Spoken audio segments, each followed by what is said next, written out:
Abilene, Kansas, today, a busy and proud town of almost western wheatland, is typical of the kind of town that comes to mind with the phrase, grassroots America. The mark of the past is on it, but it does not live in the past. Its streets and its buildings bear testimony to a living and growing America.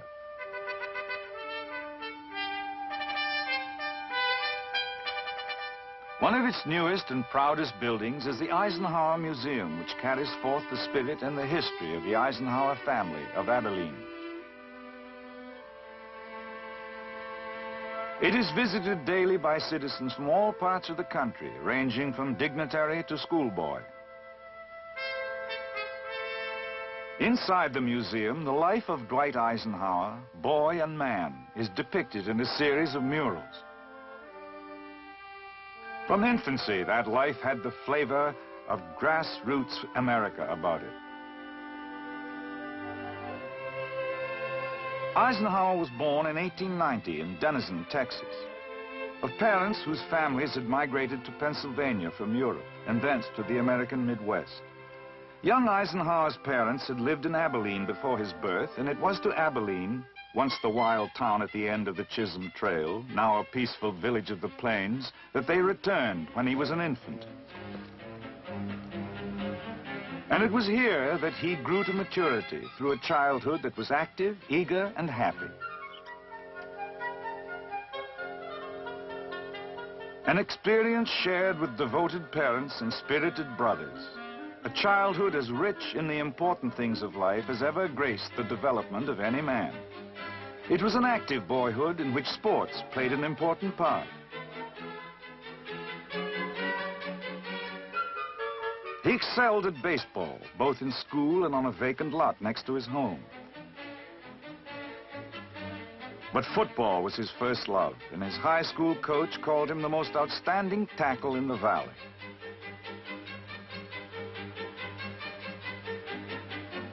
The active life was important, but the greatest single staple of the Eisenhower family life was religious observance. The family home in Abilene shows the influence of that serious religious conviction. The Bible was the guide of family life, and its chronicler as well.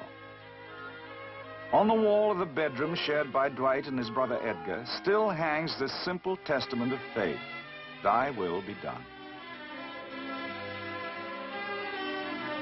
It was a home of patriotism as well as faith, and of respect for things of the mind.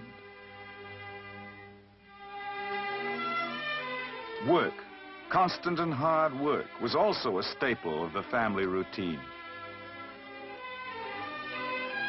The creamery where young Eisenhower worked during his spare time while he was in school is still one of Abilene's light industries. In this way, and by these standards, young Dwight Eisenhower grew to a manhood the world would one day know well. He was 20 when he left Abilene for the military academy at West Point. Many a great American has begun his march into history as a cadet on the plain at West Point.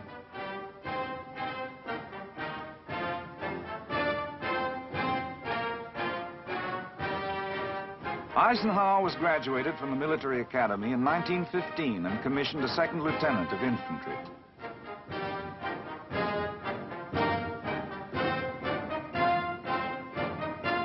A new phase of life was beginning.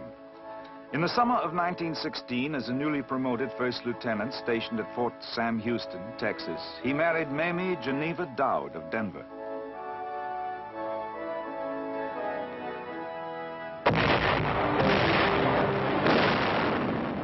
Events in Europe were forging a new phase of life for the entire world. World War I gave many a future general his first experience with combat. But young Eisenhower was not among them.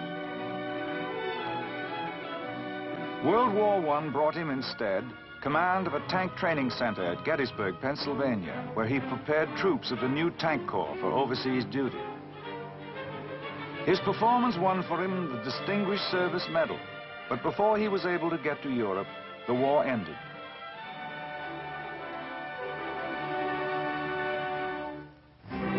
In the late 1920s, after graduation from the Command and General Staff School, Major Dwight D. Eisenhower was assigned to France to prepare a guidebook on American battlefields in Europe.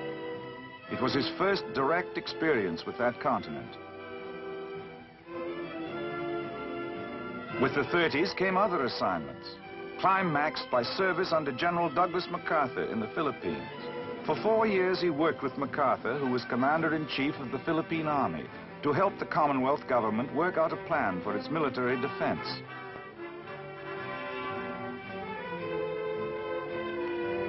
Ordered back to the States in December 1939, Lieutenant Colonel Eisenhower went to Fort Lewis, Washington, as executive officer of the 15th Infantry Regiment.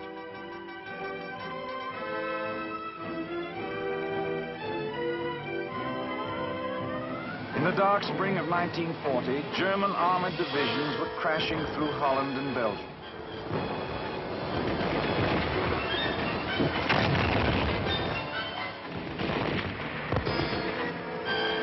The Luftwaffe was streaking its destruction through Europe's skies.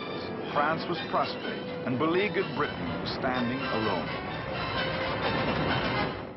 The Supreme Commander's orders from the combined Chiefs of Staff were quite simple: to land on the coast of France and thereafter to destroy the German ground forces. Between the order and its execution lay an agony of effort. Across the Channel, the heavy fortifications lining the coast of France bespoke the Nazis' belief that they could push the invading armies back into the sea.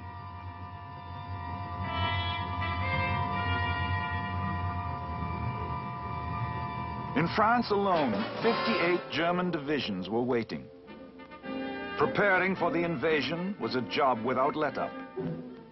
Incessant and realistic training was of paramount importance.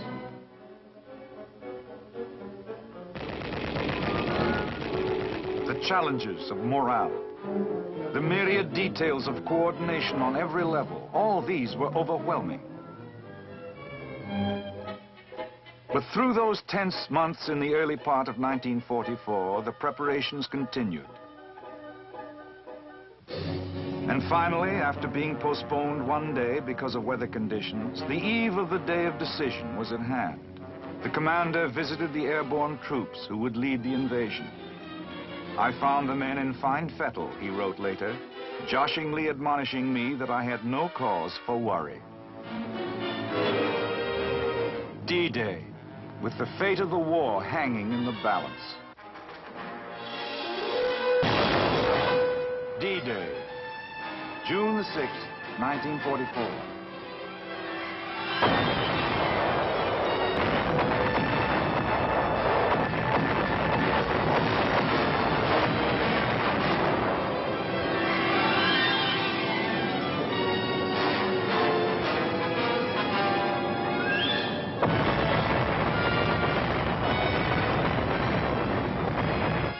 Half a million troops, backed by millions more, faced outward across the stormy sea.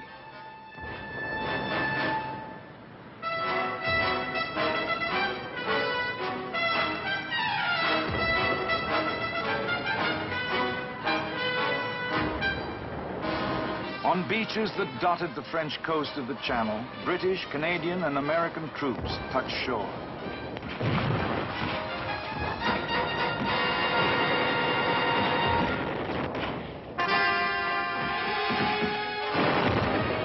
The first fateful moment passed, and Allied troops were holding on French soil. 1 week after the landings, the commander was able to say to the vast armies under him, "Your accomplishments in the last 7 days of this campaign have exceeded my highest hopes." Less than 2 months after the invasion, the Allied force broke out of the beachhead perimeter in the hedgerow country around St. Lo.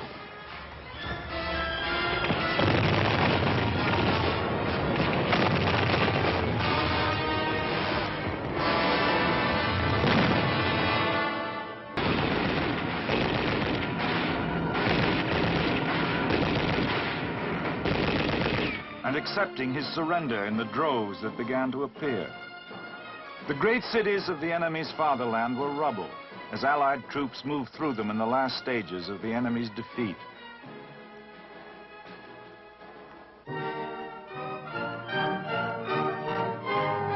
Both commander and GI were able to find the exaltation that comes when victory is close.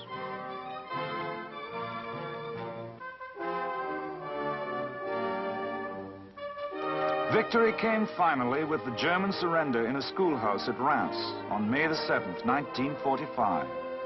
The return to peace was signaled by the Supreme Commander. In his own homeland, a hero's welcome awaited him.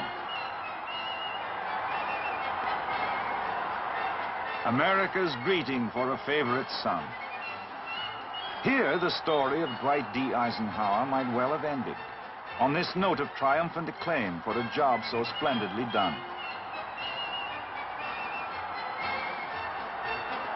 But America had other tasks waiting for its favorite soldier. Eisenhower succeeded General Marshall as the Army's first post-war Chief of Staff. He expressed the belief that one of the greatest pillars of world peace is a strong United States. He visited troops stationed in various parts of the world to show America's growing sense of global responsibility. We must remain, he said, the first champions of those who seek to lead their own lives in peace with their neighbors. Finally, on February the 7th, 1948, the general from Abilene, after 36 years of service to his country, left active military assignment.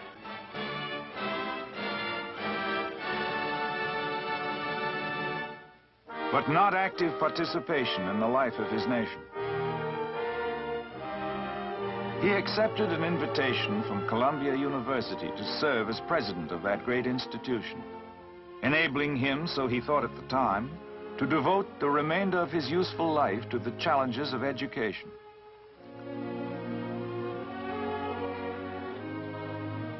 But events of the post-war world dictated otherwise.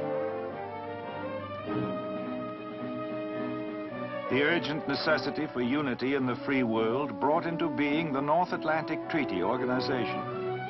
And it was evident that only one man could make that vital and complicated organization work from the outset: Dwight D. Eisenhower.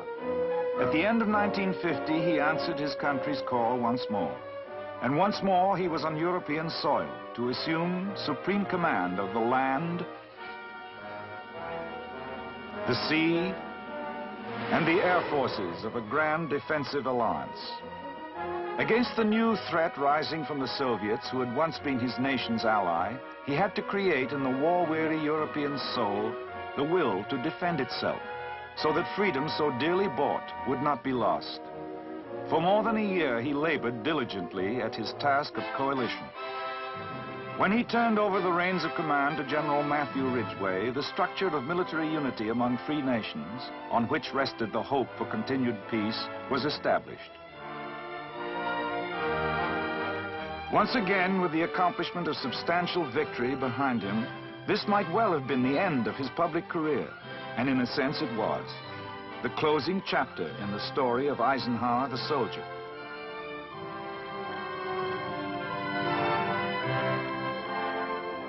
History is recording today the story of Eisenhower the statesman. The stories may be separate, but soldier and statesman, they are the same man, Dwight D. Eisenhower, citizen of the United States, spokesman for and symbol of the free world. And son of Abilene. As rich a study as this nation has produced of the capacity for greatness which lies at its grassroots.